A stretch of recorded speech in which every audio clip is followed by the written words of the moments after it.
Well, thank you very much for that warm introduction, and I also begin by acknowledging the traditional owners of the land on which we're meeting today, and I pay my respect to elders past, present and emerging. It is great to be back at the University of Sydney, a place that holds so many fond memories for me. When I was studying economics here in the 1980s, the world was being taught the meaning of economic rationalism. Thatcherism in Britain, Reaganomics in the United States. Yet here in Australia we were making a different choice and we were moving in a different direction. Because while other nations were being remade by a philosophy which held there is no such thing as society, Australia was building what has become one of the truest expressions of our society and the duty that we owe to each other as members of it. I speak, of course, of Medicare.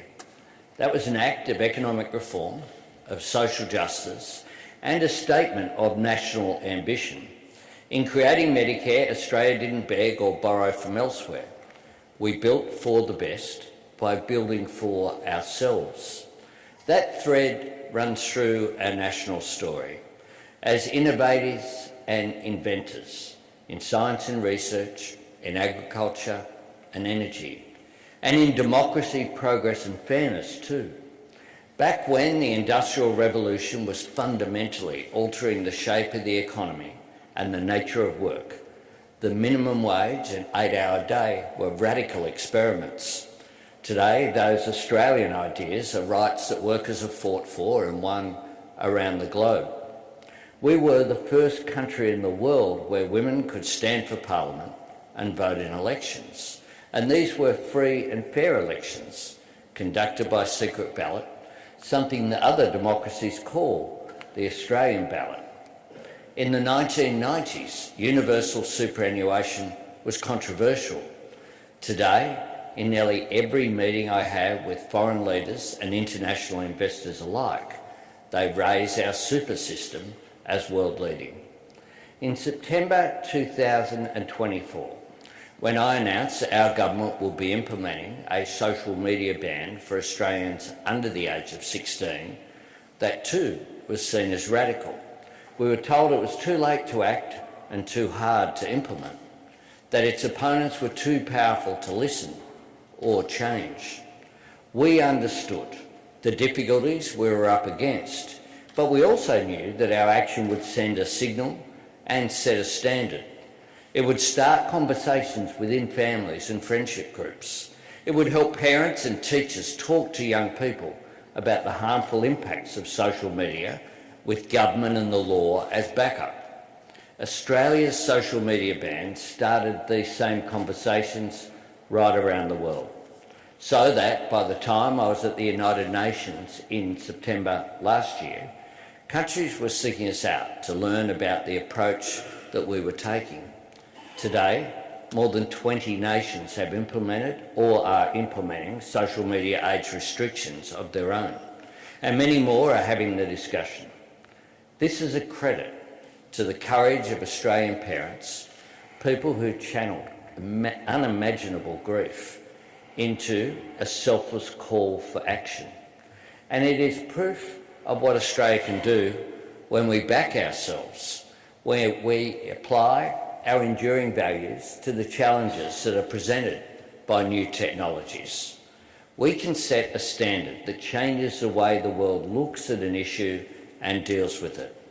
And to take that example of social media one step further, imagine if the world had acted a decade ago. Imagine the difference it would have made if these limits had been put in place when the world first grasped the risks of these platforms, when we first understood their reach and indeed their power. That is the opportunity and the choice that we have now with artificial intelligence. From smartphones to rooftop solar, Australians have always been enthusiastic adopters of new technology, and AI is of course already part of our daily lives, not as a novelty or a search tool. It's changing the way that our universities teach and the way that students learn. It's helping small business owners cut the time they spend on paperwork. It's driving productivity and it's driving discovery. It's building new screening tools for cancer and disease. It is a critical and urgent innovation priority for our Defence Force and security agencies. No government can turn back the clock or press pause on all of this, nor would we want to. That would only mean cutting ourselves off from the opportunities which are there to be seized and leaving ourselves open to the risks created elsewhere. The fact that we cannot stop change does not render us powerless, far from it. Our power, our agency, our choice lies in embracing change and shaping it, not just adopting or accommodating AI, designing it, making it, building the capability right here, and building our sovereignty and our economic resilience as a result. That's why we are serious about attracting frontier AI investment to Australia, because we want AI to support and create good jobs, not replace them. All of this is a bigger challenge and a bigger opportunity than social media, no question about that. But not only are we coming to the issue earlier, we have more than time on our side. We have the advantage of geography. The expansion of AI requires a physical material footprint. It needs our land and energy and computing power to operate. That means we can set the terms, we can determine AI's social licence, but we have to do it now. We cannot revisit this issue after companies have built whatever they want, wherever they want, and try to then reopen negotiations. This is our time to decide what AI looks like here in Australia. It is not a question of if or when AI will transform our economy. We're past that. The question that matters, the choice that we have, is how we apply our enduring values of fairness and opportunity to make this technology work for us, for workers and communities, for our economy and our environment, for our creative industries and media. This is about Australia shaping the future rather than letting the future shape us. Our nation is home to global leaders in AI, and I'm pleased that so many of you are with us here today. But you do not need to be an expert in AI to have a say or a stake in it. We're all involved, because the real issues that AI presents are not technical ones, they are economic ones, legal ones, social ones, and as Pope Leo has made clear in his superb first papal encyclical, Magnifica Humanitas, there is also a moral and a spiritual one. They are tests of our national values and our national interests, and tests of our national resolve, cooperation and ambition. If we act now, if we mobilise our resources and coordinate our efforts, if we move with the urgency that the speed of this change demands, if we build to match the scale of the opportunity that this moment presents, and if we do it the Australian way, true to our values and our standards, we can make AI work in Australia's national interests.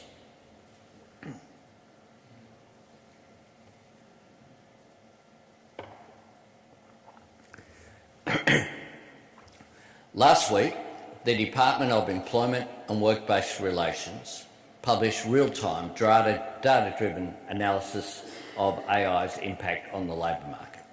The first research of this kind by any government anywhere in the world. It found that while some roles are changing, graduate employment is high. Software and tech jobs are growing. Nationwide, unemployment remains, of course, near historic lows. And participation is at record highs. Our skilled and diverse workforce is just one of the reasons that the world is queuing up to invest in Australia. Consider what international investors look for and then think about what we have. world-class universities producing skilled graduates and high-quality research, the traditional resources, critical minerals and rare earths that are essential, the space to build, the sunlight to power affordable, reliable, renewable energy. Strong bonds with the fastest growing region of the world in human history, just to our north. A legal and financial system at the top of the global ladder for integrity, the security of transactions, timeliness of payments, and smart use of technology. And, underpinning it all, a stable democracy. Truly, there is nowhere else you'd rather be than Australia. Just as our government's Future Made in Australia agenda is about making the most of these national strengths, making more things here to make ourselves more resilient and more sovereign, we must bring the same ambition to the opportunities of AI. We cannot settle for a short-term boom in capital expenditure and construction. We must create a new generation of good, secure jobs for our economy.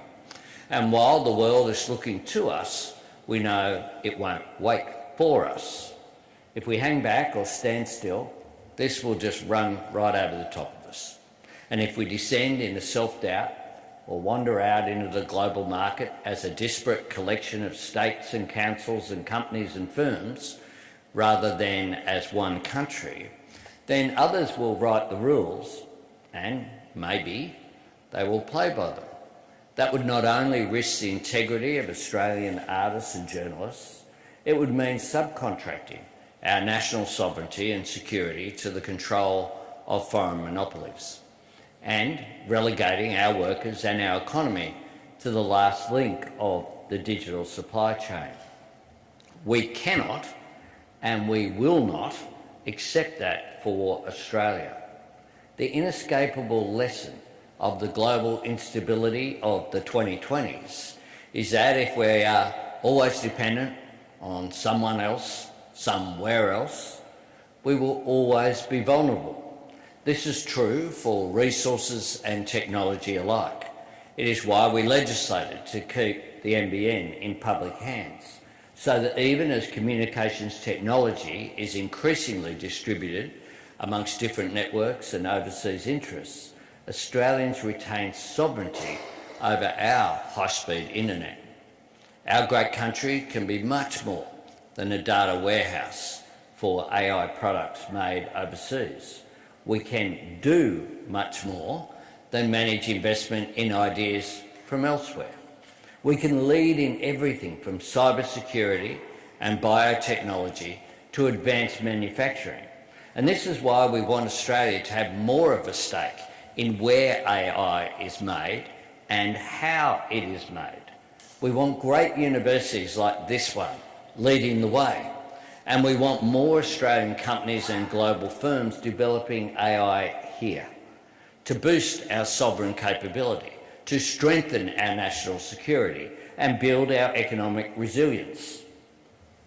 Today I announce that to seize and shape and share the generational opportunity that AI represents, our government will establish a set of Australian standards for AI. In March this year, we announced a set of expectations for large AI data centres.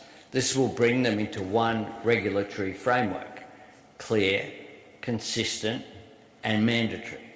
I will seek agreement on this approach from Premiers and Chief Ministers at the National Cabinet meeting I'm convening next month. We will aim to bring the legislation to Parliament and carry it early next year. We will consult closely with industry and our trading partners to design a framework for faster decision-making, better supporting infrastructure and genuine community engagement. It is not our goal to try and legislate for every possible eventuality or risk. That only creates the risk of Australia missing out on investment altogether. This is about having the flexibility to keep pace with change and get out in front of it, so Australia can draw on and learn from what other countries are doing and deal with issues in real time without the bureaucracy having to contemplate every modification. This is about building Australians' confidence and trust in AI, and our nation's capacity to manage it, ensuring that our national interests and our national security are protected, and providing the certainty for growth, for jobs and for investment. Setting the terms means that we can put in place the strongest possible protection for Australian artists and Australian media. As a government, we make a wide range of important factual information available online. Whether it is disaster warnings or travel advisories, we want it to reach the widest possible audience, so that even if Australians aren't going directly to Disaster Assist or Smart Traveller, they're still getting up-to-date, accurate information. We'll continue to do this, as will many other businesses and organisations. But let me make this crystal clear. Not everything produced in Australia is up for grabs. Not at all.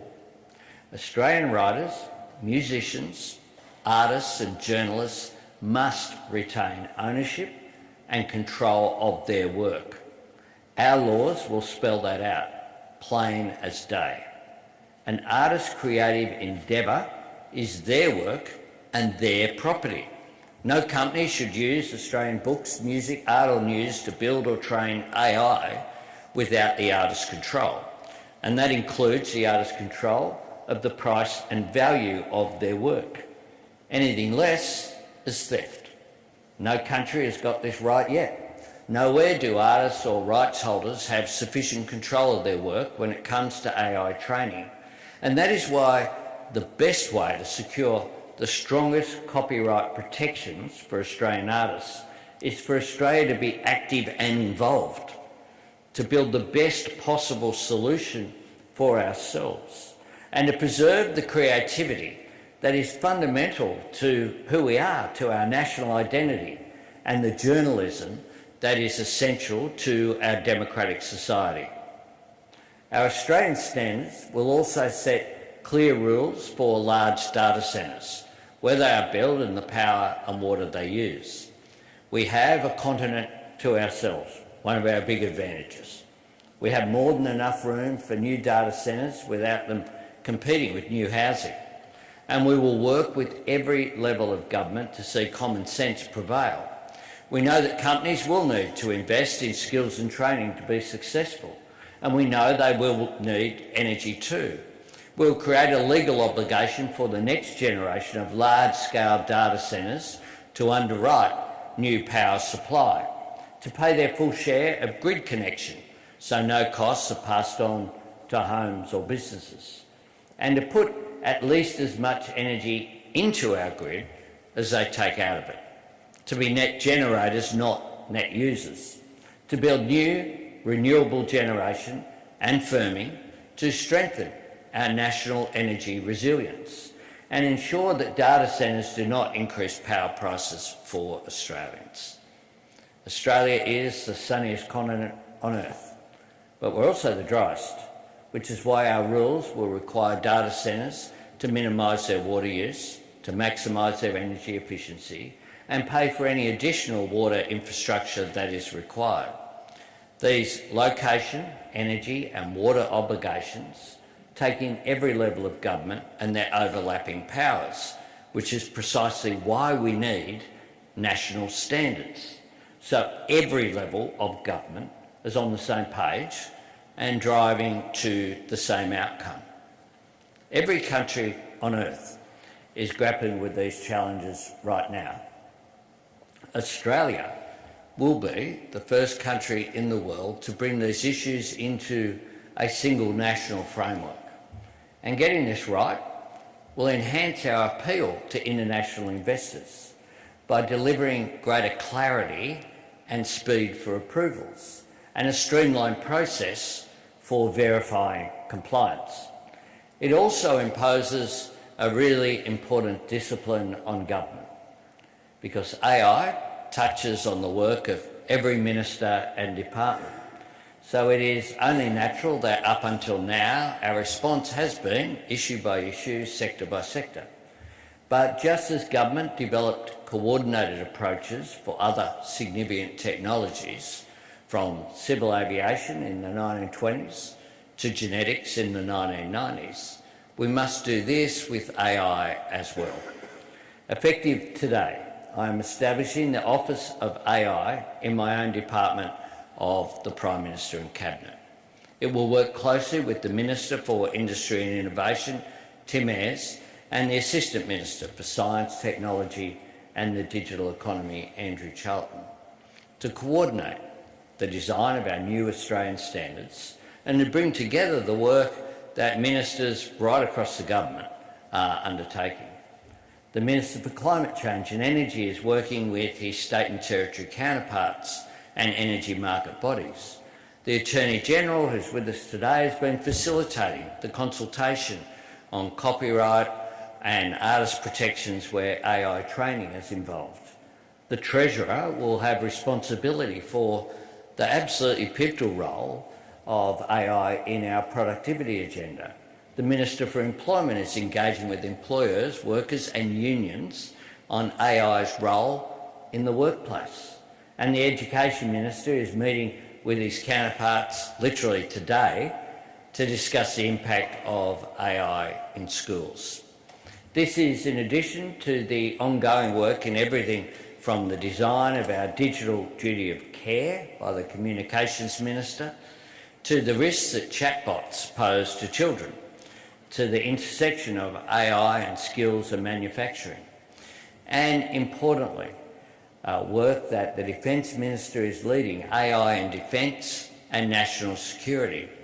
This year's National Defence Strategy identified AI and machine learning as holding, to quote the strategy, the most significant potential for technological disruption in the years ahead. Now, we know that both extremists and state actors already use AI to create propaganda aimed at young people and to spread disinformation that targets democracies. The Deputy Prime Minister and the Minister for Home Affairs are working closely with their agencies and with our Five Eyes partners on these matters of national security. And the fact that we are a Five Eyes nation is another of the advantages that we have in the task ahead.